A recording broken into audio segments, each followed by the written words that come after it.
ICC men's world cup 2023 का महामुकाबला India बनाम पाकिस्तान के रूप में 14 अक्टूबर को होने जा रहा है। जी हां, क्रिकेट प्रेमियों कुर्सी की पीटी बांध लीजिए क्योंकि यह महामुकाबला काफ़ी रोचक होने जा रहा है। एक तरफ जहां भारतीय टीम को अपने 8वें मैच में जीत दर्ज करनी है, वहीं पाकिस्तान को अपना जो हार का क्रम है उसको बचाने की एक पुरजोर जो होगी कोशिश देखने को मिलेगी। क्रिकेट वर्ल्ड कप को लेकर के हमारे स्टूडियो में उपस्थित हैं एक्सपर्ट के रूप में आरिफ हाजमी जी और हमारे चीफ एडिटर पंकज जी उपस्थित हैं। पंकज जी से हम चाहेंगे कि हमारे एक्सपर्ट से चर्चा करें कल होने वाले पाकिस्तान और इंडिया के मैच को लेकर। धन्यवाद विश्वजीत। जैसा कि आपने बताया, हमारे साथ हैं आरिफ हाशमी जी, जो कि पूर्व क्रिकेटर भी हैं और साथ में जनसंदेश के ब्यूरो चीफ भी हैं। तो इनसे हम बात करेंगे महामुकाबले पर भारत और पाकिस्तान के। लेकिन उसके पहले हम चर्चा करना चाहेंगे कल जो मुकाबला खेला गया ऑस्ट्रेलिया बनाम दक्षिण अफ्रीका, उस पर चर्चा करेंगे। वर्ल्ड कप शुरू होने के पहले हर कोई कह रहा था कि चूंकि 5 बार से चैंपियन रही है आरिफ जी ऑस्ट्रेलिया, तो हर कोई फेवरेट मान रहा था ऑस्ट्रेलिया को। लेकिन ये जो लगातार 2 हार, भारत, उसके बाद मतलब साउथ अफ्रीका, कहीं ना कहीं साउथ अफ्रीका पॉइंट टेबल में ऊपर भी जा चुका है। तो क्या इसको मतलब आप किस रूप में ले रहे हैं कि ये विश्व कप किस ओर जा रहा है? हम बात करेंगे भारत पाकिस्तान की, लेकिन पहले ऑस्ट्रेलिया और साउथ अफ्रीका पर। कल के मैच में ऑस्ट्रेलिया एक मजबूत और सशक्त टीम है, इसमें कोई दो राय नहीं है। लेकिन पिछले 2 गेम से उनका जो क्रम होता है जीतने का, वो कहीं ना कहीं टूट गया है। एक जीत अगर ऑस्ट्रेलिया को मिल जाती है तो उनके लिए संजीवनी हो जाएगी, फिर वो जीत का क्रम वो शुरू कर सकते हैं। पॉइंट टेबल में 9वें नंबर पर हैं। पॉइंट टेबल ऑस्ट्रेलिया जैसी टीम के लिए कोई बहुत महत्वपूर्ण विषय नहीं है। ऑस्ट्रेलिया कभी भी कम बैक कर सकती है। फिलहाल न उनके बॉलर उतने कारगर हो पा रहे हैं और ना ही बल्लेबाजों का साथ मिल पा रहा है। हालांकि आप किताबों में देखेंगे तो ऑस्ट्रेलिया की टीम बहुत मजबूत है, लेकिन क्रिकेट परफॉर्मेंस का नाम है। परफॉर्मेंस अगर नहीं कर पाए, आप नंबर 1 हो, नंबर 2 हो, 0 नंबर पे कोई फर्क नहीं पड़ता। हम थोड़ा सा और समय लेंगे साउथ अफ्रीका बनाम ऑस्ट्रेलिया के पिछले मुकाबले पर। हम बात करेंगे क्विंटन डिकॉक की। 30 साल की उम्र है, आप विश्व कप के बाद संन्यास की घोषणा किए हैं। Back to back 2 century, 2 match में पॉइंट टेबल पर भी शीर्ष पे इस समय साउथ अफ्रीका है। कुछ एक्सपर्ट बोले थे कि वो टीम है जो चोकर का ठप्पा हटाने जा रही है। क्या मतलब कि क्विंटन डिकॉक पर आप क्या कहना चाहेंगे? क्विंटन डिकॉक का दिन है और इस समय लय में है, पूरी तरीके से जो है इन फॉर्म बैट्समैन है और अपने फॉर्म का भरपूर जो है उपयोग कर रहे हैं। बैक टू बैक 2 सेंचुरियां उनकी। क्विंटन डिकॉक कोई नया नाम नहीं है, मजे हुए पुराने खिलाड़ी हैं, लेकिन इन फॉर्म है इस टाइम। अब हम आ जाते हैं भारत और पाकिस्तान पर। चूंकि दर्शक भी हमारे साथ हैं, अब दर्शकों को बेसब्री से इंतजार है कि मतलब कि चर्चा भारत पाकिस्तान पर होना चाहिए। तो हम चर्चा की शुरुआत करते हैं रोहित शर्मा। हिटमैन उनको भी बोला जाता है। विश्व कप के पिछले 13 मैच में 7 शतक। क्या आपको लगता है कि चूंकि चोकर का छप्पा साउथ अफ्रीका पर नहीं है, इस समय पिछले 10 साल का रिकॉर्ड उठाकर देखें तो एक चोकर का ठप्पा आईसीसी ट्रॉफी के लिए भारतीय टीम पर भी लग चुका है। 2013 चैंपियन ट्रॉफी के बाद 2 बार मतलब कि टेस्ट चैंपियनशिप के फाइनल में जाकर भी खिताब न जीतना, कोई भी मतलब कि आईसीसी खिताब न जीतना, तो एक चोकर का ठप्पा लग चुका है भारतीय टीम पर भी पिछले 10 साल से। रोहित शर्मा इस ठप्पे को मिटाने जा रहे हैं। अब देखिए, अब आप चाहते हैं कि हर विश्व कप भारत जीत जाए, तो ये संभव नहीं है।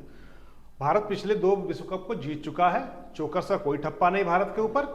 रह गया सवाल नहीं, मैं पिछले 10 साल की आईसीसी ट्रॉफी की बात कर रहा हूँ। आप चौकस का ठप्पा कैसे दे सकते? नहीं, आईसीसी ट्रॉफी की बात कर रहा हूँ कि आईसीसी के आप देखिए टेस्ट चैंपियनशिप का दोनों फाइनल भारत खेला है।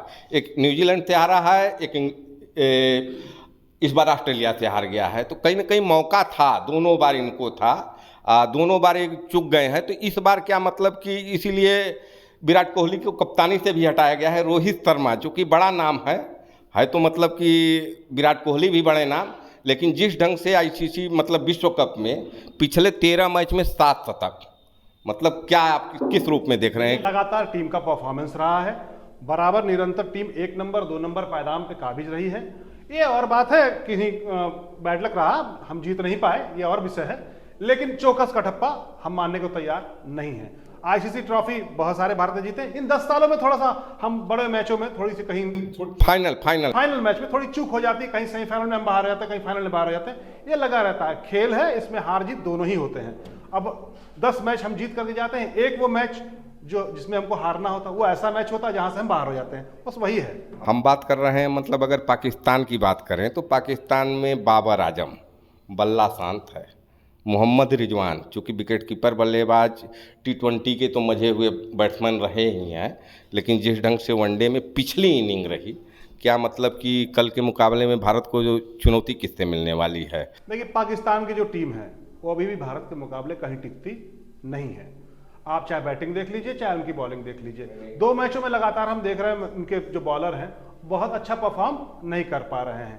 तेज विकेटों पे वो बॉलर प्रभावी होते हैं, लेकिन जो सब कॉन्टिनेंट के पीछे हैं, जो खास करके भारत के जो पीछे हैं, उसमें इन बॉलरों ने अब तक कोई असर देखने को खास नहीं मिला है।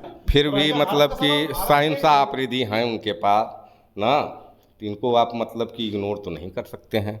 शाहिनशाह अफरीदी के पहले भी बहुत सारे बॉलर रहे हैं, वकार यूनुस, वसीम अकरम, इनको भी भारत ने फेस किया। शाहिनशाह अफरीदी कोई बहुत बड़े बॉलर हमारी समझ से नहीं है। चूँकि दर्शक भी यहाँ मतलब एंजॉय कर रहे हैं, हम चाहेंगे कि विश्वजीत आप मतलब कि दर्शकों से पूछिए कि हमारे एक्सपर्ट से अगर कुछ सवाल है उनके मन में। बिल्कुल पंकज, इंडिया पाकिस्तान के मैच को लेकर के दर्शक क्या सोच रखते हैं उनसे जानना चाहेंगे। क्या लगता है इंडिया पाकिस्तान के मैच में क्या खास होने वाला है, या हमारे एक्सपर्ट से कोई सवाल आपका? इंडिया पाकिस्तान के मैच में तो संभवतः हमारी इंडिया जीतेगी, इसमें कोई दो राय नहीं है, क्योंकि पाकिस्तान वर्ल्ड कप में हमेशा इंडिया से हारा है। इसलिए इस बार भी हम उम्मीद है, पूरा विश्वास है कि इस बार जो है कि इंडिया फिर से जीतेगी, पाकिस्तान को बुरी तरह से हराएगी। हमारा एक्सपर्ट जी से, आरिफ भाई से सवाल है कि जो पिछले वर्ल्ड कपों में, इससे पहले जो वर्ल्ड कप हुए हैं, उसमें जो जुनून उसमें होती थी, जो दर्शकों में वो जुनून इस वर्ल्ड कप में नहीं दिखाई दे रही अभी तक। वो ऐसा क्यों हुआ है? जो जुनून था पहले क्रिकेट के प्रति, लेकिन थोड़ा सा क्रिकेट के प्रति डाउन हुआ है जुनून, ऐसा क्या कारण है जो हुआ है जुनून? पूछना ये है कि पहले जो दर्शकों में जुनून हुआ करता था क्रिकेट मैच को लेकर के, वो जुनून क्यों कम हो गया है दर्शकों के बीच में? आरिफ जी। दरअसल हमारी टीम इतनी मजबूत हो गई है कि जुनून थोड़ा सा हमारा इसीलिए कम हो गया है। हमारी टीम पहले जीत पाएगी नहीं जीत पाएगी इसका संशय होता था, लेकिन अब हमारी टीम जीतेगी जीतेगी, ये बहुत सारा कॉन्फिडेंस हमारे अंदर आ गया है।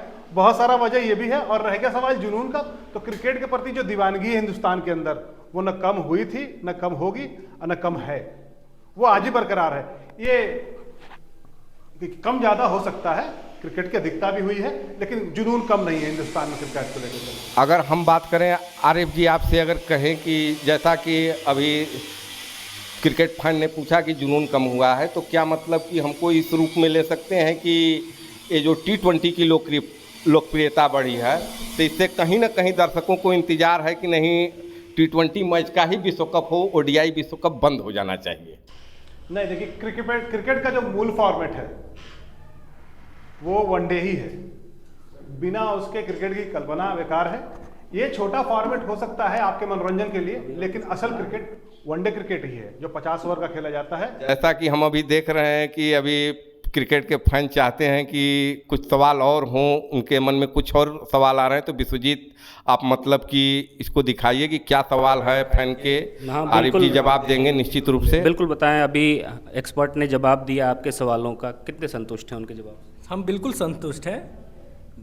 हम ये कहना चाहते थे कि जो हम अपने समय में क्रिकेट देखे हैं, हमारा उम्र 30-32 साल जो भी है, हम इससे पहले करीब 10 साल पीछे जाते हैं या 15 साल पीछे जाते हैं। जो क्रिकेट के प्रति रुझान था, हम लोग खुद करीब एक टीवियाँ हुआ करती थी, वो ब्लैक एंड वाइट हुआ करती थी, उसमें करीब 50 साल 100 पूरा भर जाता था जनता से। और वो जो शोर होता था, चिल्लाते थे विकेट गिरने पे, आउट करने पे, सचिन तेंदुलकर, वीरेंद्र सहवाग, सौरव गांगुली, वो थोड़ा सा कम हुआ है। ये हम कहना चाहते हैं इस पर साहब से कि कम थोड़ा सा हुआ है। जो वो match black and white TV में देखने का मजा था, आज तो हम हॉटस्टार और सब पे देख के सब जगह वो सुकून, जो मैच एक जगह भीड़ में ब्लैक एंड वाइट टीवी में देखने की मिलती थी, आज वो नहीं मिलती है। देखिए, यहाँ तमाम दर्शक और भी उपस्थित हैं, उनसे जानना चाहेंगे आपका क्या सवाल है एक्सपर्ट से? मेरा सवाल ये है कि जो आरिफ भाई बता रहे थे, जो अभी बच्चे ने एक क्वेश्चन किया कि जुनून की बात, जो पहले 20 साल 25 साल क्रिकेट जो बैन होते थे, वो जुनून इसलिए कि उनको समय का एक ध्यान नहीं रहता था, वो उस समय की कोई मूल्य नहीं रहता था। आज समय की कीमत है, एक एक समय एक एक व्यक्ति के लिए बहुत कीमती हो चुका है। कोशिश ये लगते हैं कि फील्ड में जाने के बजाय अपने घरों में अधिकांश, पहले टीवियाँ कम रहा करती थी, एक झुंड रहा करता था, और जब टीवी कम रहती थी तो लड़के इकट्ठा होते थे, जब आउट होते थे तो हल्ला मचता था। लेकिन अब तो हर घर में टीवी होने की वजह से कुछ बच्चों को ये समझ में आ रहा है कि जुनून कम हो गया। ऐसा कुछ नहीं है, जुनून उतना ही है, लेकिन अब एक जगह नहीं रह पाते, इसलिए जुनून दिखाई नहीं देता, यही है। चलिए, अभी पिच पे चर्चा हो रही थी। आरिफ जी, आपसे जानना चाहेंगे कि कल अहमदाबाद में नरेंद्र मोदी स्टेडियम में यह मैच होने वाला है, वहाँ की पिच कैसी रहेगी, या वहाँ के इतिहास के बारे में बात करें कि वहाँ जब जब मैच हुए हैं तो किस प्रकार हुए हैं, कौन सा फैक्टर बन के आता है, आपसे जानना चाहेंगे। देखिए, पिछले 2 मैच ही उसके लिए पर्याप्त है। नया स्टेडियम, काफ़ी कुछ उसमें काम हुआ है उस स्टेडियम में, लेकिन बैट्समैनों के लिए वो स्वर्ग है। दोनों ही इनिंग में वहाँ खूब रन बनते हैं और पिच हमेशा बल्लेबाजों के पक्ष में रही है। दूसरे वहाँ जो गेंदबाजों का जो जहाँ उसमें रोल है, जो गेंदबाजों को फायदा होता है, उसमें स्पिन बॉलर ही अब तक उस पर कामयाब और सक्सेस रहे हैं। तो इन दोनों के लिए ही लाभकारी पिच है, तो इंडिया के चांसेस ऐसे भी ज़्यादा हो गए। आरिफ जी, एक सवाल हम पूछना चाहते हैं कि पिछले मैच में आपने देखा कि चूँकि फर्स्ट मैच का जो भी विनिंग कॉम्बिनेशन था उसको तोड़कर, जबकि अश्विन ने काफ़ी अच्छी गेंदबाजी की थी, शार्दुल ठाकुर को लाया गया अफगानिस्तान के खिलाफ। तो क्या पाकिस्तान के खिलाफ अश्विन टीम में दोबारा वापसी कर रहे हैं, आपको क्या लग रहा है? देखिए, ये टीम इंडिया की बहुत अच्छी रणनीति थी कि शार्दुल ठाकुर हैं, और भी जो हमारा ब्रेंच स्ट्रेंथ है उसको हम इन्हीं मैचों में परखेंगे, जांचेंगे, जो टीम इंडिया ने खूब बखूबी उसको किया। मैनेजमेंट ने काफी अच्छा काम किया। कि पाकिस्तान से मैच है तो ये तो परखने का मौका नहीं, चूंकि ये एक्सपेरिमेंट का टीम नहीं है पाकिस्तान। पिछले मैच में खेले, यही सवाल है आपका। तो सवाल ये है कि आपने बताया कि वो क्यों खेले, तो जब कमजोर टीमों के खिलाफ अगर ऐसे लोगों को हम ट्राई नहीं करेंगे तो फिर कहाँ ट्राई करेंगे। अब फिर से पाकिस्तान से जब मैच हो रहा है तो मुझे पूरी उम्मीद है कि भारत अपनी पूरी ताकत के साथ खेलेगी। 1-2 बदलाव और भी देखने को मिल सकते हैं। जैसे आपने कहा कि 1-2 बदलाव देखने को मिल सकता है, तो हमारा सवाल भी यही अगला आपसे होने जा रहा था कि क्या मतलब कि दर्शक भी चाहते हैं, चूँकि अभी तो यहाँ सवाल नहीं आया है, लेकिन दर्शक चाहते हैं कि सूर्य कुमार टीम में आए। क्या मतलब कि पाकिस्तान के खिलाफ मैच में आप सूर्य कुमार को देखना चाहेंगे टीम? देखिए, तो ऑस्ट्रेलिया के मैच में ही सूर्य कुमार यादव का होना जरूरी था, लेकिन उसमें नहीं हो पाए। तो हमको पूरी उम्मीद है कि इस मैच में सूर्य कुमार यादव के साथ ही इंडियन टीम ग्राउंड में उतरेगी। अंतिम 11 में सूर्य कुमार को जगह मिलेगी, क्योंकि राहुल ऑलरेडी टेक्निकल बल्लेबाज है, विकेट कीपर भी हैं, तो और उसके बाद श्रेयस अय्यर भी टेक्निकल बल्लेबाज है, ईशान किशन भी टेक्निक वाले प्लेयर हैं, विराट कोहली भी टेक्निक वाले प्लेयर है। तो एक उस तरह का प्लेयर हमको चाहिए, एक्स फैक्टर। ये एक्स फैक्टर। ऑडियंस के कुछ और भी सवाल हैं, सीधे तौर पे हम ऑडियंस के पास लेके चलते हैं और देखते हैं कि क्या इनका सवाल है, क्या एक्सपर्ट से सवाल है। कह रहे सर, हमारा एक्सपर्ट से सवाल है कि क्या मोहम्मद शमी को प्लेइंग 11 में इस बार जगह मिल पाएगी कि नहीं मिल पाएगी? क्योंकि भारत पाकिस्तान का मैच ऐसे भी होता है तो बहुत बड़ा होता है, लेकिन चूंकि ये विश्व कप का मैच है, जो है कि इस विश्व कप में अभी 2 मैच हुए हैं जिसमें से उनको एक भी चांस नहीं मिला है। अच्छे गेंदबाज हैं, अच्छे बॉलर हैं, क्या इनको इस बार प्लेइंग 11 में जगह मिलेगा या नहीं मिलेगा, इस पर से जानना चाहेंगे। मोहम्मद शामी को प्लेइंग 11 में जगह मिलेगा कि नहीं, ये ऑडियंस का सवाल था। आरिफ जी, देखिए, अब 11 ही खेलने हैं, 12 तो खेलेगा नहीं, ठीक है। तो जो टीम अभी खेल रही है, परफॉर्म कर रही है, और तेज बॉलरों के लिए ये भारत की विकेटों पे बहुत कुछ होता नहीं है। यहाँ स्पिनर्स तीनों खेलेंगे, ये सवाल महत्वपूर्ण है, इनका खेलना ज़्यादा जरूरी है। तेज बॉलरों के लिए हमारे देश की पिचों पे बहुत कुछ रहा नहीं है कभी भी, और आज भी अगर मोहम्मद शमी खेले, सिराज खेले, बुमराह खेले, कोई फर्क नहीं पड़ता। स्पिनर 3 खेलने चाहिए, ये टीम इंडिया के पक्ष में होगा, उनके लिए फायदे की चीज होगी। 2 तेज बॉलर खेलने हैं बारी बारी से। जैसे सिराज का परफॉर्मेंस थोड़ा वीक गया है, तो हो सकता है कि आप अगले मैच में शमी को देख सकते हैं। यही हमारा सवाल होने जा रहा था कि चूंकि सिराज इस समय ओडीआई के नंबर 1 गेंदबाज हैं, लेकिन विश्व कप के पिछले 2 मैच में देखा जाए तो अपेक्षानुरूप अनुरूप उनका प्रदर्शन नहीं रहा है। तो यहाँ मतलब क्या शमी मतलब कि चूँकि ये सही बात है कि भारतीय पिच पर स्पिनर ज़्यादा कारगर हैं, लेकिन शमी की एक्यूरेसी की बात किया जाए, एक लंबे समय से खेल रहे हैं। चूँकि सिराज का करियर बहुत छोटा रहा है और शमी काफ़ी टेस्ट हो, ओडीआई हो, चाहे वनडे हो, कोई T20 क्रिकेट हो, जहाँ भी मौका मिलता है एक परफेक्शन जो होता है शमी के प्रदर्शन में हमेशा से ही रहता है। चूँकि बुमराह की वापसी के बाद मतलब कि तेज बॉलिंग की जो लाइन है वो बहुत ही अच्छी हो गई है। तो क्या मतलब कि सेलेक्टर ये रिस्क लेंगे कि ओडीआई के नंबर 1 गेंदबाज को हटाएंगे? वर्ल्ड कप है, बड़ा टूर्नामेंट है, बड़े मैच होने हैं, तो बड़ा प्लेयर भी खेलना चाहिए। इस बात से आपको सहमत है कि अगर अनुभव ज़्यादा है तो उस प्लेयर को मौका मिलना चाहिए टीम में, ताकि वो ये बड़े टूर्नामेंट में बड़े प्लेयर इसीलिए खिलाए जाते हैं ताकि वो अपने अनुभव से गेम को चेंज कर सके। तो मोहम्मद शामी के साथ भारतीय टीम को जाना चाहिए, लेकिन तेज बॉलरों के लिए हम फिर कहेंगे कि यहाँ बहुत कुछ है नहीं। स्पिनर्स पर फोकस होना चाहिए भारतीय टीम का। हमारे पास ऑलरेडी जसप्रीत बुमराह प्लेइंग 11 में है और हार्दिक पांड्या तीसरे बॉलर के रूप में मौजूद है।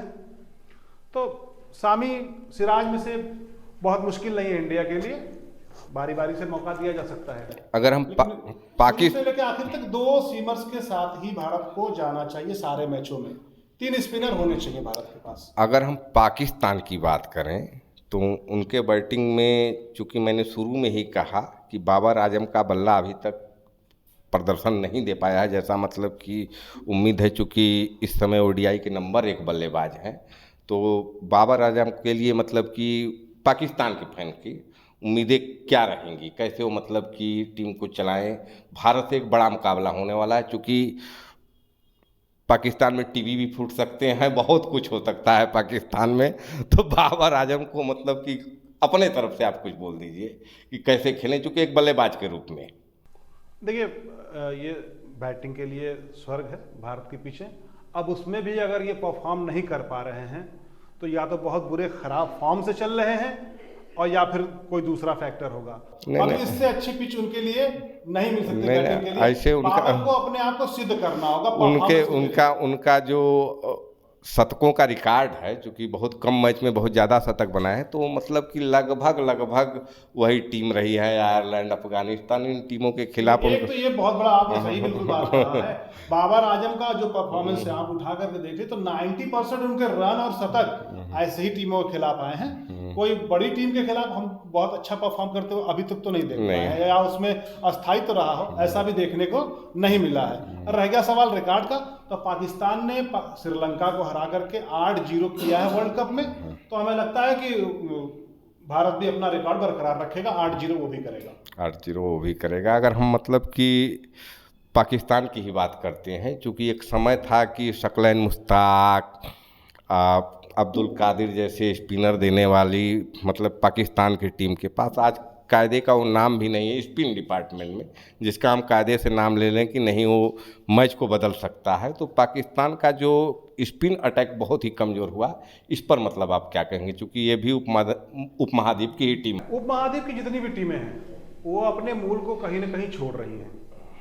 श्रीलंका के पास भी एक जमाने में रणवीरा, मुरलीधरन और तमाम स्पिनर हुआ करते थे, हालांकि अभी भी उनके पास स्पिनर हैं। अफगानिस्तान भी इस चीज को समझती है, उसके पास भी स्पिनर हैं, वर्ल्ड क्लास स्पिनर हैं। इंडियन टीम के पास हमेशा से रहे हैं, लेकिन भारत के पास भी जो एक्सपर्ट स्पिनर आते थे उनका अभाव इधर देखने को मिला है। पाकिस्तान में भी बड़े अच्छे अच्छे स्पिनर हुए, लेकिन इन्होंने अपने उसमें मूल पे काम नहीं किया, या प्लेयर नहीं आ पा रहे हैं, जो वजह हो। लेकिन ये इनका मेन जो है हथियार हो सकता है हर मैच में, और रहा है हमेशा से।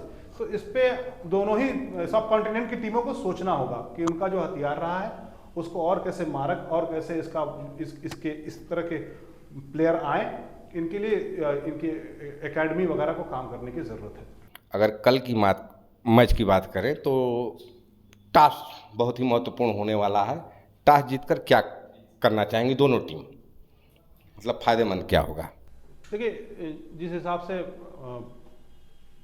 अहमदाबाद के पीछे नरेंद्र मोदी स्टेडियम की उस पर बैट्समैनों का बोलबाला रहा है, एक थोड़ा सा फैक्टर ड्यू का हो सकता है जिसमें बाद में बैटिंग थोड़ी सी आसान हो जाती है। तो टॉस जीत करके दोनों ही टीमें बाद में बल्लेबाजी करना पसंद करेंगी। धन्यवाद आरिफ जी हमारे स्टूडियो में आने के लिए। मैं दर्शकों का भी बहुत ही आभार व्यक्त करना चाहता हूं कि जो हमारे स्टूडियो में आए, हमारे कार्यक्रम में बढ़ चढ़ कर हिस्सा लिए। ऐसे ही विश्व कप क्रिकेट के टूर्नामेंट के लिए आगे भी खबरों की खिलाड़ी की टीम अपने कार्यक्रम चक दे क्रिकेट चक दे भारत को लेकर आती रहेगी। जुड़े रहिए खबरों के खिलाड़ी के साथ। धन्यवाद।